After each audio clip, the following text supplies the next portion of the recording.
पहले signature story की बात कर लेते हैं। आज आपसे दुनिया के बड़े साहूकार की बात करनी है, ऐसे देश जो गरीबों को कर्ज देता है, बदले में जमीन का पट्टा लिखवा लेता है, ब्याज पर ब्याज चढ़ता चला जाता है और वहां अपनी सेना को तैनात करने का वो इंतजाम कर लेता है।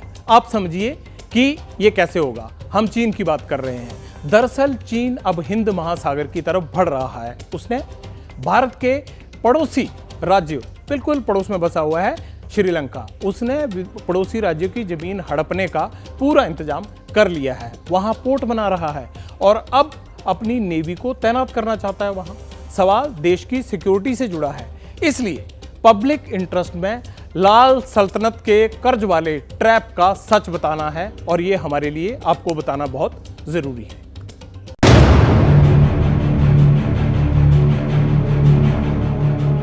जल्द ही बीजिंग के जंगी जहाज कन्याकुमारी से 450 किलोमीटर दूर अपनी तोपें तानकर बैठ जाएंगे।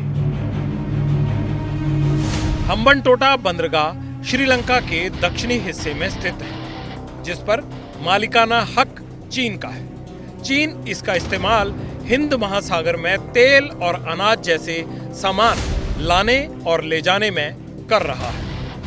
श्रीलंका के इस महत्वपूर्ण सामरिक स्थान पर चीन का कब्जा कैसे हो गया? श्रीलंका की इकोनॉमी कमजोर चल रही है। चीन ने पहले उसे खुलकर कर्ज दिया। श्रीलंका उस कर्ज को चुका नहीं पाया। इस स्थिति में हम्बनटोटा बंदरगाह को गिरवी रखना पड़ा। चीन की नौसेना सिर्फ हम्बनटोटा में ही अपना बेड़ा नहीं डालेगी, पाकिस्तान में भी ऐसा ही कुछ हो रहा है। पाकिस्तान में गवादर बंदरगाह पर चीन काबिज हो चुका है, सिर्फ कॉमर्स के लिए ही नहीं बल्कि फौज की जरूरतों के लिए भी। आर्थिक मुसीबतों से जूझते हुए श्रीलंका और पाकिस्तान चीनी कर्ज के चंगुल में फंस गए हैं। चीनी परियोजनाएं सिर्फ इन दोनों देशों में ही नहीं बल्कि भारतीय सीमा से लगे अन्य देशों में भी इंफ्रास्ट्रक्चर डेवलपमेंट के नाम पर तेजी से बढ़ रही है, चाहे वह चीन हो या म्यांमार, भूटान हो या बांग्लादेश हो या फिर मालदीव।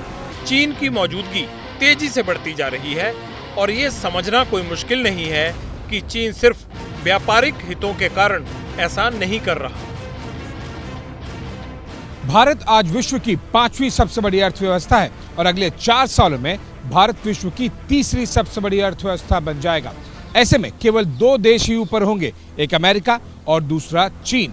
अमेरिका के साथ तो भारत के संबंध पहले से भी काफी अच्छे रहे हैं, लेकिन चीन भारत की इस बढ़ती हुई अर्थव्यवस्था की तेजी को रोकना चाहेगा और इसीलिए अब साउथ चाइना सी के बाद में हिंद महासागर यानी कि इंडियन ओशन पर चीन की पैनी नजर है।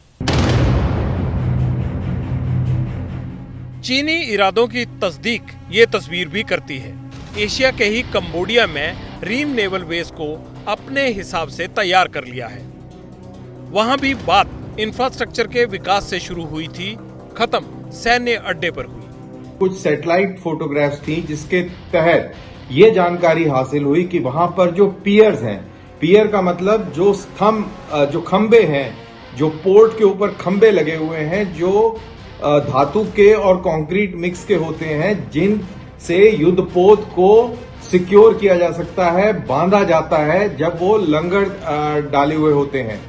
और अगर युद्धपोत बहुत भारी टनेज का है तो इन पियर्स की बनावट भी उसी तरीके से हो सकती है कि उस भारी जहाज को रोके रखने की उसमें क्षमता हो।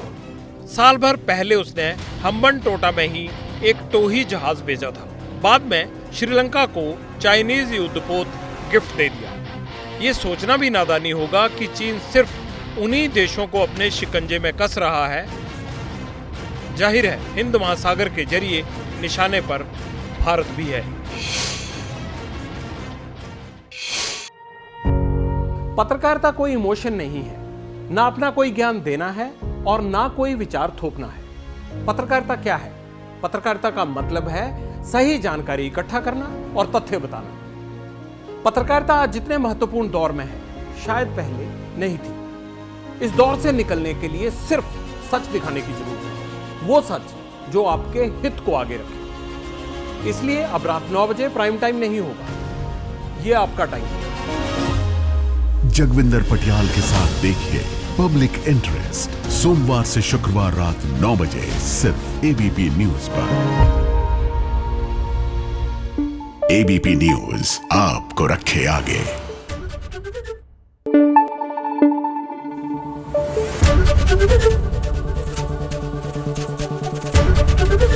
एबीपी न्यूज आपको रखे आगे।